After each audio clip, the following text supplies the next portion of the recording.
ಕನಕಪುರ ಗ್ರಾಮೀಣ ಮಕ್ಕಳು ವಿದ್ಯಾವಂತರಾಗಬೇಕು ಎಂಬ ಸದುದ್ದೇಶದಿಂದ ತಮ್ಮ ಜೀವನವನ್ನೇ ಶಿಕ್ಷಣ ಕ್ಷೇತ್ರಕ್ಕೆ ಮುಡುಪಾಗಿಟ್ಟ ಮಹಾನ್ ಅಪ್ಪಟ ಗಾಂಧಿವಾದಿ ದಿವಂಗತ ಎಸ್ ಕರಿಯಪ್ಪನವರು ಎಂದು ಆರ್ಎಸ್ ಸಂಸ್ಥೆ ಅಧ್ಯಕ್ಷರಾದ ಎಚ್.ಕೆ. ಶ್ರೀಕಂಠು ತಿಳಿಸಿದರು.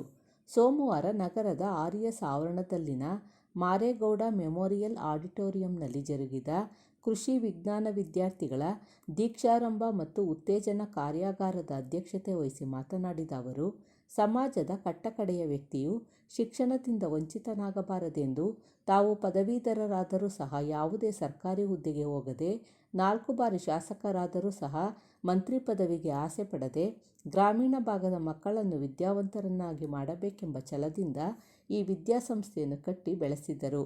ಇಲ್ಲಿಂದ ವಿದ್ಯಾಭ್ಯಾಸ ಮಾಡಿದ ಸಹಸ್ರಾರು ವಿದ್ಯಾರ್ಥಿಗಳು ದೇಶ ವಿದೇಶಗಳಲ್ಲಿ ನಾನಾ ಹುದ್ದೆಗಳಲ್ಲಿದ್ದಾರೆ. ಹಾರೋಹಳ್ಳಿ ಸಮೀಪದ ಗಾಂಧಿ ಫಾರಂನಲ್ಲಿ ಕೃಷಿ ಕಾಲೇಜು ಸ್ಥಾಪನೆ ಮಾಡಬೇಕೆಂದು ಅಂದು ಅವರು ಕಂಡ ಕನಸು ಇಂದು ನನಸಾಗಿದೆ. ಎಲ್ಲ ಪದವಿಗಳನ್ನು ಮೀರಿಸಿದ್ದು ಕೃಷಿ ವಿಜ್ಞಾನ.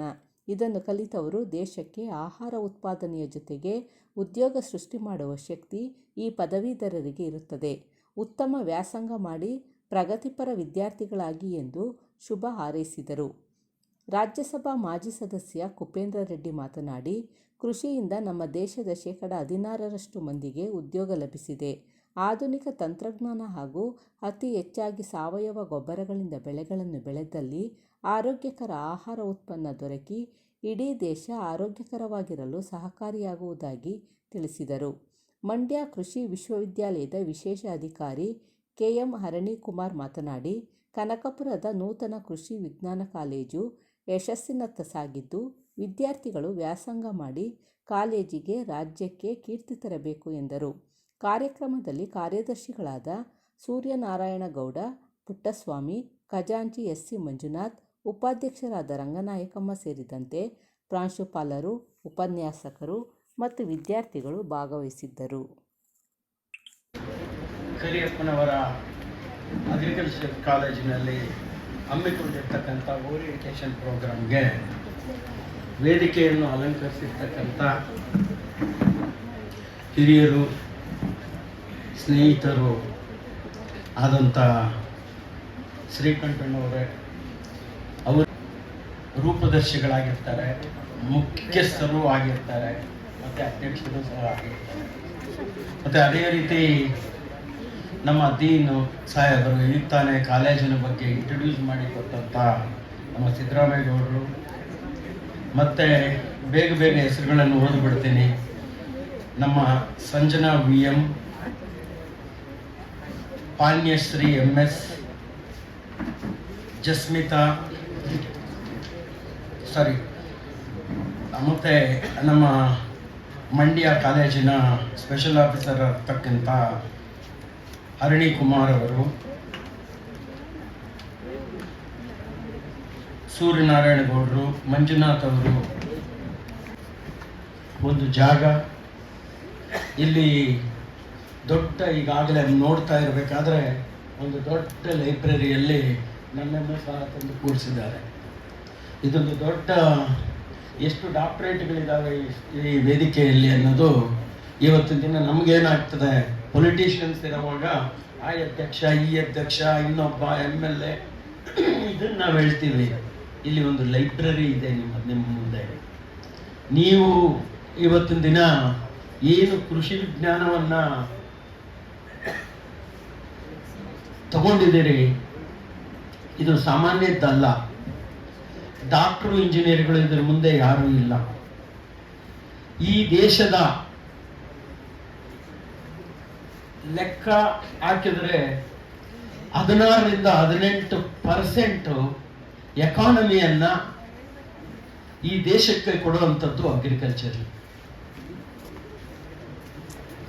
ಅವರಲ್ಲಿ ಡಾಕ್ಟರ್ಗಳಾಗ್ಬೋದು, ನಿಮ್ಮಲ್ಲೂ ಡಾಕ್ಟರ್ಸ್ ಆಗ್ತೀರಿ. ಏನಪ್ಪ ಕೃಷಿ? ಮಣ್ಣಿನ ಫಲವತ್ತತೆಯನ್ನು ನೀವು ಅರ್ಥ ಮಾಡಿಕೊಳ್ಳುವಂಥದ್ದು, ಬೀಜಗಳನ್ನು ಅರ್ಥ ಮಾಡಿಕೊಳ್ಬೇಕಾಗಿದ್ದು, ನೀರಿನಲ್ಲಿರ್ತಕ್ಕಂಥ ಲವಣಗಳನ್ನು ಅರ್ಥ ಮಾಡಿಕೊಳ್ಳೋದು. ಈ ರೀತಿ ದೇಶದ ಪ್ರತಿಯೊಂದು ಹಳ್ಳಿಯಲ್ಲಿ ಇವತ್ತಿನ ದಿನ ಅಗ್ರಿಕಲ್ಚರನ್ನ ನಾವು ಇಂಪ್ರೂವ್ ಮಾಡುವಂಥದ್ದು. ಯಾಕಂದ್ರೆ ಬೇರೆ ದೇಶಗಳಿಗೆ ಹೋಲಿಸಿದ್ರೆ ನಮ್ಮ ಅಗ್ರಿಕಲ್ಚರು ಅಷ್ಟೊಂದು ಇಂಪ್ರೂವ್ ಇವತ್ತರೆಗೂ ಆಗಲಿಲ್ಲ. ಯಾಕಂದ್ರೆ ಎಲ್ಲ ನಮ್ಮ ದೊಡ್ಡ ದೊಡ್ಡ ಹಿರಿಯ ಗುರುಗಳು ಇಲ್ಲಿದ್ದಾರೆ. ನಾನು ಯಾಕೆ ಮಾತನ್ನು ಹೇಳ್ತೀನಿ ಅಂತ ಹೇಳಿದ್ರೆ, ಚೈನಾಗೆ ಹೋದ್ರೆ ನಾವು ನೋಡಿರುವ ಹಾಗೆ ಒಂದು ಟೊಮೊಟೊ ಗಿಡ 36 ಅಡಿ ಬೆಳೀತದೆ. ನಮ್ಮ ಟೊಮೊಟೊ ಗಿಡ 4 ರಿಂದ 6 ಅಡಿ ಬೆಳೀತದೆ. ಇಲ್ಲಿ 22 ರಿಂದ 25 ಕೆಜಿ ಟೊಮೊಟೊ ಬಿಟ್ರೆ ಅಲ್ಲಿ 120-124 ಕೆಜಿ ಟೊಮೊಟೊವನ್ನ ನೀವು ನೆಟ್ಟಲ್ಲಿ ಹೋಗಿ ನೋಡಿದ್ರು ಸಹ ನಿಮ್ಗೆ ಗೊತ್ತಾಗ್ತದೆ. ಅಂತ ಒಂದು ಕೃಷಿಯನ್ನ, ಬೀಜಗಳನ್ನ ಜೆನೆಟಿಕಲಿ ಮಾಡಿಫೈ ಮಾಡಿ ಒಂದು ಒಳ್ಳೆ ರೈತರಿಗೆ ಅನುಕೂಲವಾಗಿ, ನಾನು ಈ ಅಗ್ರಿಕಲ್ಚರಲ್ ಕಾಲೇಜಲ್ಲಿ ಸುತ್ತಮುತ್ತಲ ರೈತರನ್ನು ಕರೆದು ಅವರಿಗೆ ಸ್ಟೂಡೆಂಟ್ಗಳ ಮುಖಾಂತರ ಒಂದು ಓರಿಯೆಂಟೇಷನ್, ಯಾಕಂದ್ರೆ ಇವರು ಓರಿಯೆಂಟೇಷನ್ ಮಾಡಬೇಕು ಅಂತ ಹೇಳ್ತಿರುವಾಗ ನನಗೆ ಅದು ಜ್ಞಾಪಕ ಬಂತು. ಆ ರೈತರಿಗೆ ಓರಿಯೆಂಟೇಷನ್ ಮಾಡಿ ಯಾವ್ಯಾವ ರೀತಿ ನೀವು ಬೆಳೆಗಳನ್ನ ಬೆಳಿಬಹುದು, ಮಿಕ್ಸ್ಡ್ ಪ್ಲಾಂಟೇಶನ್ ಹೆಂಗ್ ಮಾಡ್ಬೋದು. ಅದರಲ್ಲಿ ಈಗ ಒಂದು ಕಡೆ ಈಗ ನೀವು ನೋಡ್ತಾ ಇದ್ದೀರಿ, ತೆಂಗು ಹಾಕಿದ್ರೆ ಅಡಿಕೆ ಹಾಕ್ತಾರೆ, ಅಡಿಕೆ ಹಾಕಿ ಅದ್ರೊಳಗಡೆ ನಿಮ್ಗೆ ಅಡಿಕೆಗೆ ಏನು ಪೆಪ್ಪರ್ ಅನ್ನ ಇದು ಮಾಡ್ತಾರೆ, ಅದ್ರ ಮಧ್ಯೆ ಮಧ್ಯೆ ಕಾರ್ಡಮಮ್ ಹಾಕ್ತಾರೆ. ಇದು ಒಳಗೆಲ್ಲನೂ ಇನ್ನು ಅಡಿಕೆ ಮೇಲ್ ಬರೋವರೆಗೂ ಬಾಳೆ ಹಾಕ್ತಾರೆ. ಇಂಥದ್ದನ್ನೆಲ್ಲ ಮಾಡಿದ್ರೆ ಅವ್ರಿಗೆ ಏನಾಗ್ತದೆ, ಬೇರೆ ಬೇರೆ ಪ್ಲಾಂಟೇಶನ್ಗಳಿಂದ ಬೇರೆ ಬೇರೆ ಸೀಸನ್ ನಲ್ಲಿ ಬೇರೆ ಬೇರೆ ಟೈಮಲ್ಲಿ ಹಣದ ಅನುಕೂಲಗಳು ಬರ್ತದೆ. 1 ಲಕ್ಷ ತೀರ್ಸೋದಕ್ಕೂ ಹಳ್ಳಿಗಾಡಿಗಳ ಕಡೆ ಹೋದಾಗ ಮಳೆಯನ್ನು ನಂಬಿ ಅವರು ಕೆಲಸ ಮಾಡ್ಲಿಕ್ಕೆ ಹೋಗ್ತಾರೆ. ಆ ಸಾಲವನ್ನು ತೀರ್ಸ್ಕೊಳಕ್ಕಾಗದೆ ಅವರು ಸುಸೈಡ್ ಮಾಡ್ಕೊಳ್ಳೋದು ಸಾವಿರಾರು ಮಂದಿ ವರ್ಷದಲ್ಲಿ ನೀವು ಭಾರತದಲ್ಲಿ ನೋಡಿ. ನೀವು ಹಮ್ಮಿಕೊಂಡಿರ್ತಾರೆ ಇವತ್ತು ಒಂದು ನೀವು 1960ರಿಂದ ಈಚೆಗೆ 70-74ರವರೆಗೆ ನೀವು ನೋಡಬೇಕಾಗಿತ್ತು. ಇಂಡಿಯಾದಲ್ಲಿ ಅಂತ ಒಂದು ಅಗ್ರಿಕಲ್ಚರಲ್ ಡೆವಲಪ್ ಆಗಿರಲಿಲ್ಲ. ನಮಗೆ ಎಲ್ಲಿಂದನೋ ಗೋಧಿ ಬರೋದು, ಸ್ಕೂಲ್ಗಳಲ್ಲಿ ಊಟ ಹಾಕೋರು, ಎಲ್ಲಿಂದನೋ ಡೆನ್ಮಾರ್ಕ್ ಇಂದ ಹಾಲು ಬರೋದು, ಹಾಲು ಪುಡಿ. ಅದರಲ್ಲಿ ಹಾಲು ಪುಡಿಯಲ್ಲಿ ಸ್ಕೂಲಲ್ಲಿ ನ್ಯೂಟ್ರಿಷನ್ಸ್ ಒಳ್ಳೇದಕ್ಕೂ ಆಗಲಿ ಅಂತೇಳಿ ಅಲ್ಲಿ ಹಾಲನ್ನು ಕೊಡ್ತಾ ಇದ್ರು. ಆಮೇಲೆ ನಮ್ಮ ಸರ್ಕಾರಗಳು ಗ್ರೀನ್ ರೆವಲ್ಯೂಷನ್ ಅಂತೇಳಿ ತಂದರು. ಇವತ್ತು ನಮ್ಮ ಅಗ್ರಿಕಲ್ಚರ್ ಎಷ್ಟಿದೆ ಅಂತ ಹೇಳಿದ್ರೆ, ಇದು ಅನ್ಇಂಟಿಗ್ರೇಟೆಡ್ ಇಂಡಸ್ಟ್ರಿ ಅಂತ ನಾವು ಹೇಳ್ತೀವಿ. ಇಂಟಿಗ್ರೇಟೆಡ್ ಇಂಡಸ್ಟ್ರೀಸೇ ಬೇರೆ, ಅನ್ಇಂಟಿಗ್ರೇಟೆಡ್ ಇಂಡಸ್ಟ್ರಿ ಇದನ್ನ ಬೆಲೆ ಕಟ್ಟಕ್ ಆಗೋದೇ ಇಲ್ಲ. ಇದಕ್ಕೆ ಉದ್ಯೋಗ ಕೊಡುವಂಥದ್ದು ಭಾರತದ 16% ಉದ್ಯೋಗ ಕೊಡುವಂಥದ್ದು ಈ ಅಗ್ರಿಕಲ್ಚರ್. 16% ಉದ್ಯೋಗಗಳನ್ನ, ಡೈರೆಕ್ಟ್ ಉದ್ಯೋಗಗಳನ್ನು ಕೊಡುತ್ತದೆ. ಇವತ್ತು ಮಕ್ಕಳು ನಮ್ಮಲ್ಲಿ ಬಿಲೋ 21 ಇಯರ್ಸ್ 43% ಇದ್ದಾರೆ, ಆಲ್ಮೋಸ್ಟ್ 60 crores.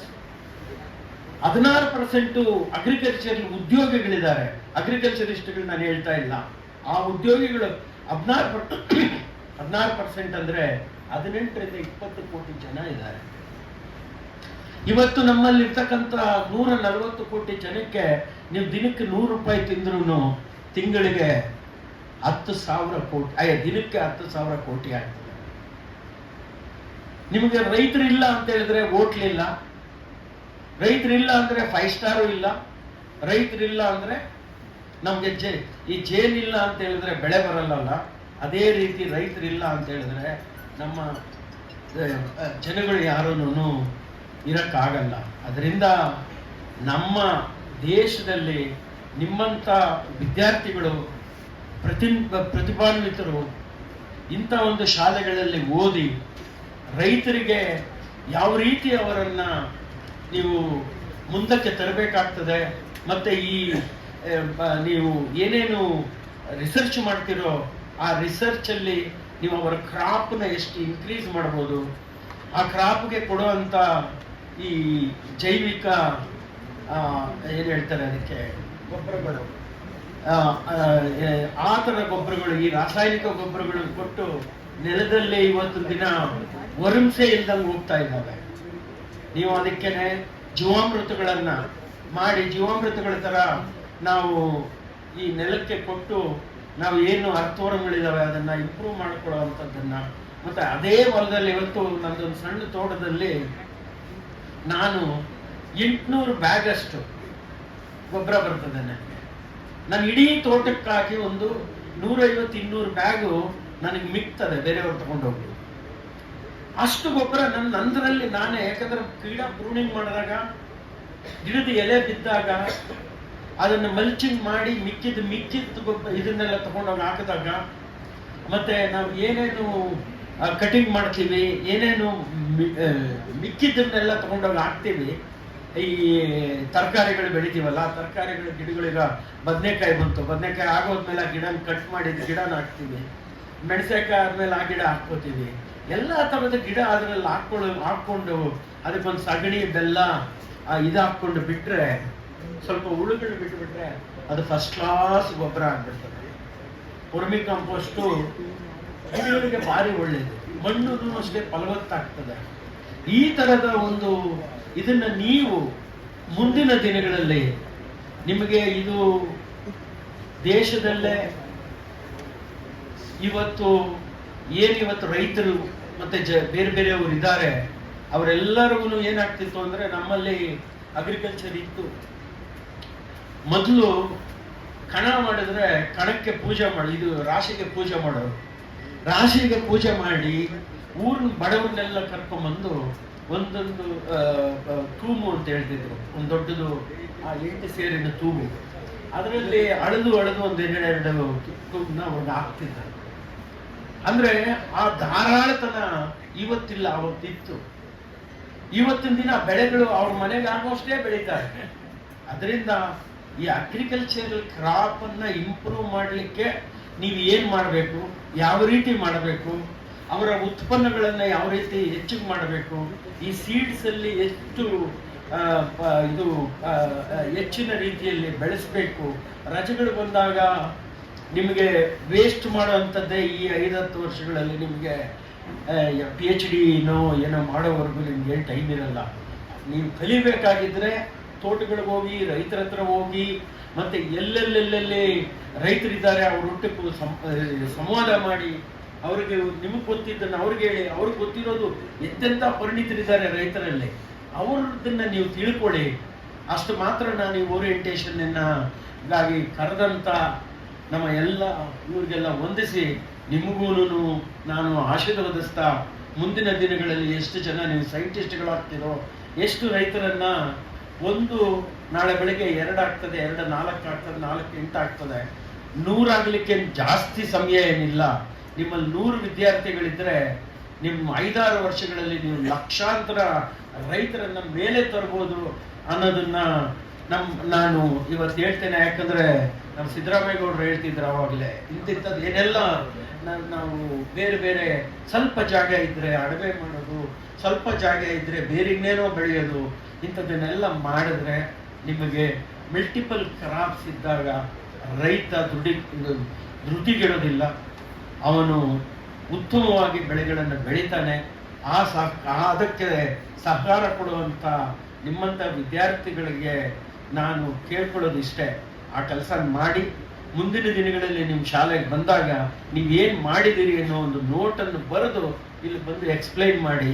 ಮತ್ತೆ ನೀವು ಈಗ ಲಾಸ್ಟಲ್ಲಿ ಏನೋ ನಮ್ಮ ಸಿದ್ದರಾಮಯ್ಯ ಅವರು ಹೇಳ್ತಿದ್ರು, ನಿಮಗೆ ಸಂವಾದ ಇದೆ ಅಂತೇಳಿ.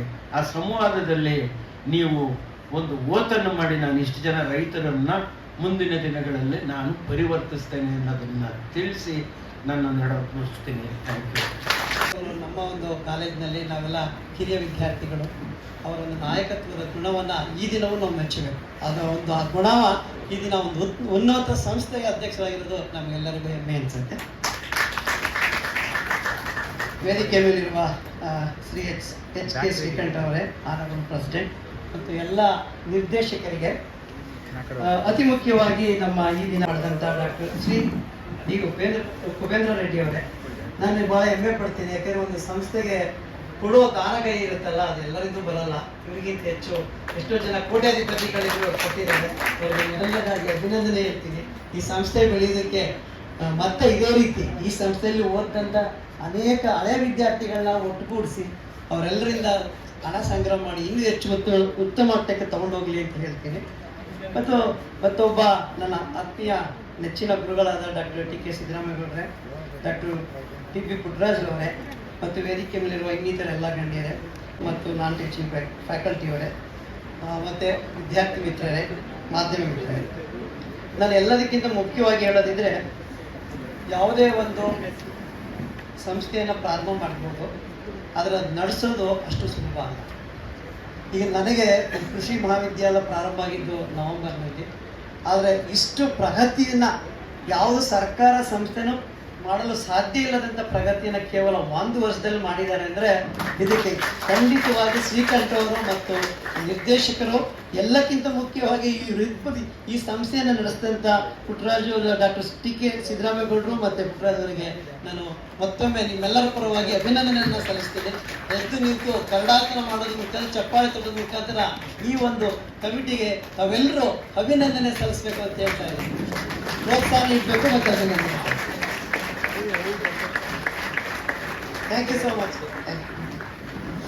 ಮತ್ತೆ ಎಲ್ಲರ ಪ್ರಶ್ನೆ ಇಷ್ಟೇ, ನಾವೆಲ್ಲ ಡಾಕ್ಟರ್ ಆಗಬೇಕಾಗಿತ್ತು, ಎಂಜಿನಿಯರ್ ಆಗಬೇಕಾಗಿತ್ತು, ಇದು ಎಲ್ಲರೂ ಇದೆ. ವಿದ್ಯಾರ್ಥಿಗಳಿರುತ್ತೆ, ಮತ್ತು ಅವರ ಪೇರೆಂಟ್ಸ್ಗಳಿರುತ್ತೆ, ಮತ್ತು ರೈತರಲ್ಲೂ ಹೆಚ್ಚಾಗ್ಬಿಟ್ಟಿದೆ. ಏನು ವ್ಯವಸಾಯದಿಂದ ಆಗುತ್ತೆ, ಏನಾರ ಸಾಧನೆ ಮಾಡ್ಬೋದಾ ಅನ್ನೋದು ಒಂದು ಮುಖ್ಯ. ವ್ಯವಸಾಯ ಮನೆ ಮಕ್ಕಳೆಲ್ಲ ಸಹಾಯ ಅಂತೀವಿ, ಏನು ಆದಾಯ ಆಗಲ್ಲ ಹೆಚ್ಚು ಮಾಡೋದ್ರಿಂದ. ಅದಕ್ಕೆ ನನ್ನ ಒಂದು ವೈಯಕ್ತಿಕ ಮತ್ತು ಇಡೀ ನಾನು ನೀಡಿದಂಥ ಉಪನ್ಯಾಸ, ಇಸ್ರೇಲ್ನಲ್ಲಿ ನೀಡಿದಂಥ ಒಂದು ಉಪನ್ಯಾಸದ ಮುಖಾಂತರ ಹೇಳೋದಾದರೆ, ಈ ಬೆಳೆಯುತ್ತಿರುವಂಥ ಜನಸಂಖ್ಯೆ 2050ಕ್ಕೆ ಸುಮಾರು 9.8 ಬಿಲಿಯನ್ ಪಾಪ್ಯುಲೇಷನ್ ಆಗ್ತದೆ. ಈ ಬೆಳೆಗೆ ನಾವು ಇವತ್ತೇನು ಉತ್ಪಾದನೆ ಮಾಡ್ತಿದ್ರೆ 56 ಪಟ್ಟು ಹೆಚ್ಚು ಆಹಾರ ಉತ್ಪಾದನೆ ಮಾಡಬೇಕಾಗುತ್ತೆ. ಹಾಗಾಗಿ ವ್ಯವಸಾಯದಿಂದ ಅಥವಾ ರೈತರಿಂದನೇ ಈ ಉತ್ಪಾದನೆ ಬೇಕಾಗೋದ್ರಿಂದ ನಾವು ವ್ಯವಸಾಯಕ್ಕೆ ಬೇಕಾದಂಥ ಬೆಳೆ ಉತ್ಪಾದನೆ ಮಾಡುವಂಥದ್ದು ನಮ್ಮೆಲ್ಲರ ಜವಾಬ್ದಾರಿ. ನಾವು ವ್ಯವಸಾಯ ಅಂತ ತಕ್ಷಣ ಕೇವಲ ಬೆಳೆ ಅಂತೀವಿ. ಬೆಳೆ ಒಂದೇ ಅಲ್ಲ, 5 ಅಸ್ತ್ರಗಳಿದೆ, 5 ಪ್ರಮುಖವಾದಂಥ ಉತ್ಪನ್ನಗಳು ನಾವು ವ್ಯವಸಾಯದಿಂದ ಪಡಿಬೇಕು.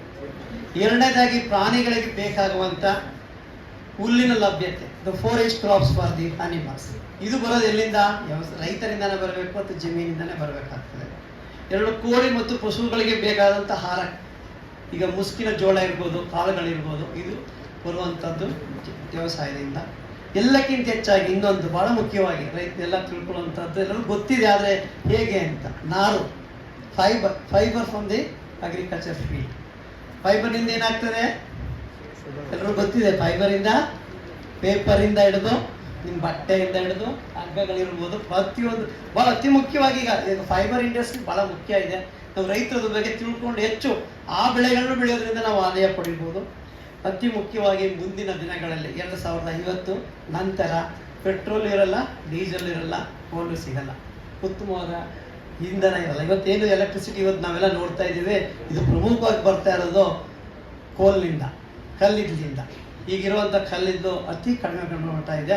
ಆದರೆ ಮುಂದಿನ 2050 ನಂತರ ರೈತರ ಜಮೀನಿಂದನೇ ನಮಗೆ ಇಂಧನ ಬರಬೇಕಾಗುತ್ತೆ. ವಿದ್ಯುತ್ ಶಕ್ತಿ ಅಲ್ಲಿಂದ ಬರಬೇಕು, ಪೆಟ್ರೋಲು ಅಲ್ಲಿಂದ ಬರಬೇಕಾಗ್ತದೆ, ಡೀಸೆಲು ಅಲ್ಲಿಂದ ಬರಬೇಕಾಗುತ್ತೆ. ಹಾಗಾಗಿ ವ್ಯವಸಾಯ ಅನ್ನೋದು ಸತ್ತಿದೆ ಅಂತ ತಿಳ್ಕೊಬೇಡಿ. ವ್ಯವಸಾಯಕ್ಕೆ ಸಾಕಷ್ಟು ಒಂದು ಸ್ಕೋಪ್ ಇದೆ, ಮುಂದೆ ಅದಕ್ಕೆ ಬಕೆಟ್ಟು ಬೆಳವಣಿಗೆ ಇದೆ. ಈ ನಿಟ್ಟಿನಲ್ಲಿ ನಾವೆಲ್ಲರೂ ಯೋಚನೆ ಮಾಡ್ತಾ ಈ ದಿನ ಒಂದು ಏನು ದೀಕ್ಷಾ ಕಾರ್ಯಕ್ರಮ ಇದೆ, ಈ ಓರಿಯೆಂಟೇಷನ್ ಪ್ರೋಗ್ರಾಮ್ ಆ್ಯಕ್ಚುಲಿ ನಮ್ಮ ಕೃಷಿ ವಿಜ್ಞಾನಗಳ ವಿಶ್ವವಿದ್ಯಾಲಯದಲ್ಲೂ ನಡೀತಾ ಇದೆ.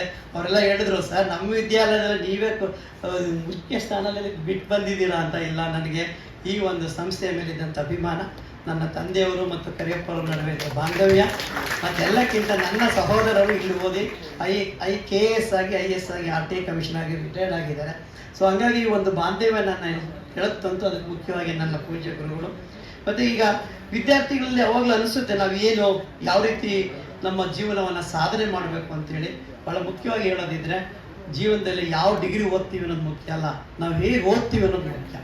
ಈಗ ನನ್ನ ಒಂದು ನನ್ನಲ್ಲಿ PUC ಕ್ಲಾಸ್ಮೇಟು ಮತ್ತು ನಾನು ಅವ್ರ ಡಿಗ್ರಿ, ಅವರು ಡಾಕ್ಟರ್ ಆಗಿದ್ದಾರೆ, ಇಂಜಿನಿಯರ್ ಆಗಿದ್ದಾರೆ, ಅವ್ರಿಗೂ ನನ್ನ ಕಂಪೇರ್ ಮಾಡಿಕೊಂಡ್ರು ನಾನು ಅಗ್ರಿಕಲ್ಚರ್ ಗ್ರ್ಯಾಜುಯೇಟ್ ಉತ್ತಮ ಅಂತ ಅನಿಸುತ್ತೆ.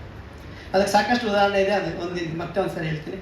ಹಾಗಾಗಿ ನಾನು ವಿದ್ಯಾರ್ಥಿಗಳಲ್ಲಿ ಹೇಳೋದು ಇಷ್ಟೇ, ಯಾವುದೇ ಒಂದು ನೀವು ಸಾಧನೆ ಮಾಡಬೇಕು ಅಂದರೆ ಖಂಡಿತ ಸಾಧನೆ ಇದೆ. ನಾನೊಂದು ಸಾಧಾರಣ ಹಳ್ಳಿನಲ್ಲಿ ಹುಟ್ಟು ಬಂದದ್ದು. ನಾನು ಓದ್ತಾ ಇರಬೇಕು, ಎಲೆಕ್ಟ್ರಿಸಿಟಿ ಸುಧಾ ಇರಲಿಲ್ಲ, ವಿದ್ಯುತ್ ಶಕ್ತಿ ಇರಲಿಲ್ಲ ನಮ್ಮ ಊರಲ್ಲಿ. ಸೊ ಹಾಗಾಗಿ ನಂತ ಒಂದು ಸಣ್ಣ ಹಳ್ಳಿಯಿಂದ ಹುಟ್ಟು ಬಂದು ಏನು ಬೇಕಾದರೂ ಬೆಳಿಬೋದು. ಅದಕ್ಕೆ ಸಾಧ್ಯತೆ ಏನಂದರೆ ನಿಮ್ಮಲ್ಲಿ ನೀವು ಅಳವಡಿಸ್ಕೋಬೇಕಾದಂಥ ಪ್ರಮುಖವಾಗಿ ಮೊದಲನೇದಾಗಿ ಒಂದು ಗುರಿ ಇಟ್ಕೋಬೇಕು. ಯಾವತ್ತು ಮನುಷ್ಯನಿಗೆ ಒಂದು ಗುರಿ ಇರಬೇಕು. ಅದಕ್ಕೆ ಹೇಳ್ತಾರೆ, ಗುರಿ ಇಲ್ಲದವನ ಬಾಳು ಗುರಿಗಿಂತ ಕೀಳು. ಇದೇನಾದರೂ ಸುಮ್ಮನೆ ಓದೋದು ಅನ್ನೋದಲ್ಲ, ಏನು ಆಗಬೇಕು ಅನ್ನೋದನ್ನ ಗುರಿ ಇಟ್ಕೋಬೇಕು. ಆ ಒಂದು ಗುರಿನ ಇಟ್ಕೊಂಡು ಅದನ್ನು ಹೇಗೆ ತಲುಪಬೇಕು ಅಂತೇಳಿ ಒಳ್ಳೆಯ ಗುರುಗಳ ಮಾರ್ಗದರ್ಶನ ಪಡಿಬೇಕು. ಇದು ಮೊದಲನೇದಾಗಿ ನೀವು ಮಾಡಬೇಕಾದಂಥ ಕರ್ತವ್ಯ. ಎರಡನೇದು ಕಠಿಣ ಶ್ರಮದಿಂದ ಏನೂ ಸಾಧನೆ ಮಾಡೋಕ್ಕೆ ಸಾಧ್ಯ ಇಲ್ಲ. ಈಗ ನನ್ನ ಜೊತೆ ಓದಂಥ PUCನಲ್ಲಿ ಚಿನ್ನದ ಪದಕ ರಾಜ್ಯ ಮಟ್ಟದ ಚಿನ್ನದ ಪದಕ ಪಡೆದಂಥ ವಿದ್ಯಾರ್ಥಿ ನನ್ನ ಕ್ಲಾಸ್ಮೇಟ್ ಇದ್ರು. ಅವರು ಕೊನೆಗೆ ಡಿಗ್ರಿ ಸುಧಾ ಮುಗ್ಸೋಕ್ಕಾಗಿಲ್ಲ. ಕಾರಣ ಅಷ್ಟೇ, ನಾನು ಓದಿದ್ದೀನಿ, ಚಿನ್ನದ ಪದಕ ಪಡೆದಿದ್ದೀನಿ ಅಂತ ಓದೋಕ್ಕಾಗಿಲ್ಲ ಅಂತ ಅವ್ರು ಬಿಟ್ಬಿಟ್ರೆ ಕೊನೆಗೆ ಅವ್ರ ಜೀವನನೇ ಒಂದು ಭಾಳ ಕಷ್ಟದಲ್ಲಿ ನಡೀತಾ ಇದೆ ಈ ದಿನ. ಅದಕ್ಕೆ ಕಾರಣ ಏನಂದ್ರೆ ಅದಕ್ಕೆ ಹೇಳೋದು, ನಾವೇನಾಗಿದ್ವಿ ಅನ್ನೋದು ಮುಖ್ಯ ಅಲ್ಲ, ನಾವೇನಾಗಬೇಕು, ಶ್ರಮ ವಹಿಸ್ಬೇಕು ಮತ್ತು ಸರಳತೆ ಇರಬೇಕು ಜೀವನದಲ್ಲಿ. ಸರಳತೆ ಇವತ್ತು ಕರಿಯಪ್ಪನವರ ಒಂದು ಸರಳತೆನ ಇವತ್ತು ಈ ಒಂದು ದೇವಸ್ಥಾನಕ್ಕೆ ತಂದುಕೊಂಡಿದ್ದೀವಿ. ಅವ್ರನ್ನ ಸರಳತೆ ಮನುಷ್ಯನಿಗೆ ಭಾಳ ಮುಖ್ಯ. ನಾವು ಹೇಗೆ ಬದುಕ್ತೀವಿ ಅನ್ನೋದಕ್ಕಿಂತ ಆ ಹೇಗೆ ಬದುಕುವ ರೀತಿ ಇದೆಯಲ್ಲ, ಸರಳತೆ ಭಾಳ ಮುಖ್ಯ. ಈ ವಿದ್ಯಾರ್ಥಿಗಳನ್ನ ಅಳವಡಿಸ್ಕೊಳ್ಬೇಕು. ಸರಳತೆ ಇರಬೇಕು, ಗುರಿ ಇರಬೇಕು, ಶ್ರಮ ವಹಿಸಿ ಓದಬೇಕು. ಓದಿದ್ದು ಅರ್ಥ ಆಗಿಲ್ಲ ಅಂದರೆ ಮತ್ತೆ ಹಿಂದಕ್ಕೆ ಹೋಗ್ಬೇಕು ನಾವು. ಯಾಕೆಂದರೆ ಒಂದು ಉದಾಹರಣೆಗೆ ನಾನು ಒಂದು forest Karnataka state forest service ಅಂತ ಒಂದು ಎಕ್ಸಾಮ್ ಇದೆ, ACF ಅಂತ ಸೆಲೆಕ್ಟ್ ಮಾಡ್ತಾ ಇದ್ದೆ. ಅದಾಯ್ತು, ನಮ್ಮ ಬ್ಯಾಚ್ನಲ್ಲಿ ನಾವೆಲ್ಲರೂ ಓದ್ತಾ ಇದ್ವಿ. ಅಲ್ಲಿ ಮ್ಯಾಥಮೆಟಿಕ್ಸ್ ಇತ್ತು. ಮ್ಯಾಥಮೆಟಿಕ್ಸ್ ಇದ್ದಾಗ ನಾವು ಓದೋಕೆ ಏನು ಮಾಡೋದು ಅಂತೇಳಿ ನಾವೇನು ಮಾಡಿ ಓದುವಾಗ ಅರ್ಥ ಆಗಲಿಲ್ಲ. ನಾವೆಲ್ಲ ಅಗ್ರಿಕಲ್ಚರಲ್ಲಿ ಮ್ಯಾಥಮೆಟಿಕ್ಸ್ ಇಲ್ಲ. ಆದರೆ ನಾನು ಒಂದೇನು ಅಭ್ಯಾಸ ಮಾಡಿದೆ ಅಂದರೆ, ನಮ್ಮಲ್ಲಿ ಗಂಗೇನಹಳ್ಳಿ ಅಂತ ಮೊದಲಿತ್ತು, ಈಗ ಗಂಗಾನಗರ ಹೆಬ್ಬಾಳ್ ಪಕ್ಕ.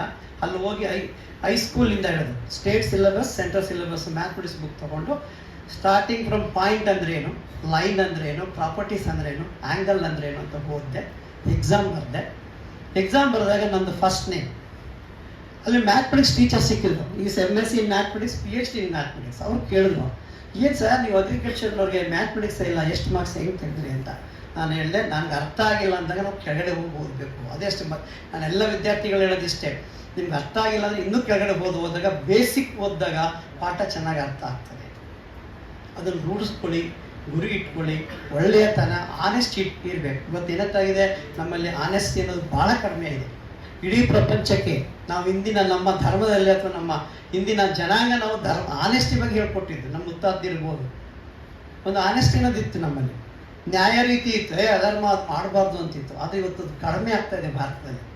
ಈಗ ನನ್ನ ಹೊರದೇಶ ಪ್ರವೇಶಗಳಲ್ಲಿ ನಾವು ಹೋದಾಗ ನೋಡ್ತೀನಿ, ನಾನು ಬೇರೆ ರಾಷ್ಟ್ರಗಳಲ್ಲಿ ಒಂದು ಆನೆಸ್ಟಿ ಅನ್ನೋದಿದೆ, ಭಾಳ ಹೆಚ್ಚಿದೆ. ಈಗ ಜಪಾನಲ್ಲಿ ಇದ್ದೆ ನಾನು ಸ್ವಲ್ಪ ದಿವಸ. ಅಲ್ಲಿ ನಾವು ಏನಾದ್ರು ಒಂದು ವಸ್ತು ಬಿಟ್ಟೋದ್ರೆ ಅದು ಒಂದು ವಾರ ಬಿಟ್ಟು ಬಂದು ವಸ್ತು ಅಲ್ಲೇ ಇರ್ತಾ ಇತ್ತು. ಒಂದು ಸೂಟ್ ಕೇಸ್ ಬಿಟ್ಟೋದ್ರು ಅಲ್ಲೇ ಇರ್ತಾ ಇತ್ತು. ಮತ್ತು ವಿಧೇಯತೆ ಅದಂತೂ ಭಾಳ ಕಡಿಮೆ ಆಗ್ತಿದೆ. ನಮ್ಮ ವಿದ್ಯಾರ್ಥಿಗಳಲ್ಲಿ ವಿಧೇಯತೆ ಇರಬೇಕು. ಗುರುಗಳ ಗುಲಾಮನಾಗುವ ತನಕ ದೊರಕದು ಮುಕ್ತಿ. ಇವತ್ತಿಲ್ಲ ಅದು. ಅದರಿಂದ ಎಷ್ಟೋ ವಿದ್ಯಾರ್ಥಿಗಳು ಅದೊಂದು ವಿಧೇಯತೆ ಭಾಳ ಬಹಳ ಮುಖ್ಯ. ಅದನ್ನು ನಾವು ಬೇರೆ ದೇಶದಿಂದ ಕಲಿಬೇಕಾಗುತ್ತೆ. ಇವತ್ತು ಅವ್ರು ನಮ್ಮಿಂದ ಕಲ್ತಿ ಸಂಸ್ಕೃತಿನ ಅವ್ರು ಬದುಕಿದ್ದಾರೆ. ನಮ್ಮ ಸಂಸ್ಕೃತಿ ಭಾಳ ಚೆನ್ನಾಗಿತ್ತು. ಈ ಸಂಸ್ಕೃತಿ ನಮ್ಮಲ್ಲಿ ಇದ್ದಾಗ ಇನ್ನವರು ಕಾಡು ಜನವಾಗಿ ಬದುಕ್ತಿದ್ರು ಸ್ವೀಡನ್ನಲ್ಲಿ. ಅವ್ರು ಹೇಳ್ತಾ ಇದ್ರು, ನಿಮ್ಮಲ್ಲಿ ಸಂಸ್ಕೃತಿ ಅದ್ದೂರಿಯಾಗಿದ್ದಾಗ ನಾವು ಕಾಡು ಜನ ಆಗಿದ್ವಿ, ಆದರೆ ಇವತ್ತು ಸಂಸ್ಕೃತಿ ಅವ್ರಲ್ಲಿ ಚೆನ್ನಾಗಿದೆ. ಬಟ್ ನಾವು ನಮ್ಮ ಈ ಒಂದು ವಿಚಾರಗಳನ್ನ ಕಡಿಮೆ ಮಾಡ್ಕೊಂಡಿದ್ವಿ. ವಿಧೇಯತೆ ಇಲ್ಲ, ಪ್ರಾಮಾಣಿಕತೆ ಅನ್ನೋದಿಲ್ಲ. ಇವೆಲ್ಲವನ್ನು ದಯವಿಟ್ಟು ರೂಢಿಸ್ಕೊಳ್ಳಿ. ನೀವು ಯಾರು ಪ್ರಾಮಾಣಿಕ ವಿಧೇಯತೆಯಿಂದ ನಡೀತೀರಾ, ಸತ್ಯವಾಗ್ಲೂ ನೀವು ಮುಂದೆ ಒಂದು ಒಳ್ಳೆಯ ಸ್ಥಾನ ಸಿಗುತ್ತೆ. ನೀವು ನಿಜವಾಗ್ಲೂ ನಿಮ್ಗೆ ಒಳ್ಳೇದಾಗುತ್ತೆ ಅಂತ ಈ ಸಂದರ್ಭದಲ್ಲಿ ಹೇಳಿ, ಈ ಕಾರ್ಯಕ್ರಮಕ್ಕೆ ಓರಿಯೆಂಟೇಷನ್ ಕಾರ್ಯಕ್ರಮಕ್ಕೆ ಕರೆದು ನನ್ನನ್ನು ಈ ಒಂದೆರಡು ಮಾತುಗಳನ್ನ ಆಡೋದಕ್ಕೆ ಅವಕಾಶ ನೀಡಿದಂಥ ನನ್ನ ಆತ್ಮೀಯ ಗುರುಗಳಾದ ಡಾಕ್ಟರ್ TK ಸಿದ್ದರಾಮೇಗೌಡರವರಿಗೆ, ಪುಟ್ಟರಾಜ್ ಅವರಿಗೆ, ಎಲ್ಲಕ್ಕಿಂತ ಮುಖ್ಯವಾಗಿ ಈ ಒಂದು ಸಂಸ್ಥೆಯ ನಾಯಕತ್ವ ವಹಿಸಿಕೊಂಡಿರುವಂಥ ಶ್ರೀಕಂಠ ಅವರಿಗೆ ನಾನು ಧನ್ಯವಾದನ ಹೇಳಿಸಿ ನನ್ನ ಎರಡು ಮಾತುಗಳನ್ನ ಮುಗಿಸ್ತಾ ಇದ್ದೀನಿ. ಜೈ ಹಿಂದ್, ಜೈ ಕರ್ನಾಟಕ.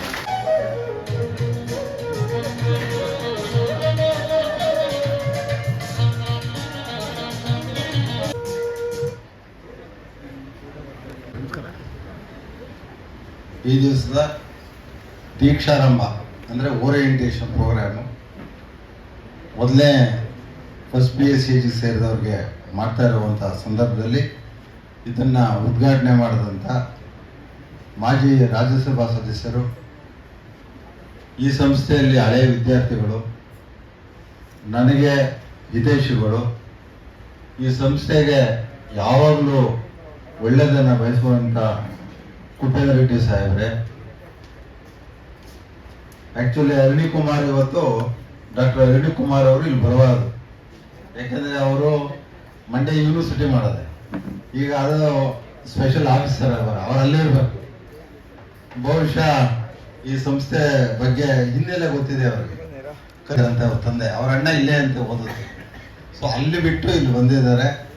ನನಗೆ ಜೂನಿಯರ್, ನೀವು ಜೂನಿಯರು, ಸುರೇಶ್ ಈಗೇನು ವೈಸ್ ಚಾನ್ಸಲರ್ ಅವರೇ ಅವರು ಜೂನಿಯರು, ಹರಿಣಿ ಕುಮಾರ್ ಅವರೇ, ವೇದಿಕೆ ಮೇಲೆ ಇರ್ತಕ್ಕಂಥ ಎಲ್ಲ ಆಡಳಿತ ಮಂಡಳಿಯ ನನ್ನ ಸಹೋದ್ಯೋಗಿಗಳೇ, ಡಾಕ್ಟರ್ ಸಿದ್ದರಾಮೇಗೌಡ್ರೆ, ಡಾಕ್ಟರ್ ಪುಟ್ಟರಾಜ್ ಅವರೇ, ನಮ್ಮ ಚಂದ್ರಶೇಖರ್ ಸಾಹೇಬ್ರೆ, ನಾಗತಿನಿಯರೇ, ಮಾಧ್ಯಮ ಮಿತ್ರರೇ, ಇದು ಸಖತ್ ಮರಿತೀನಿ.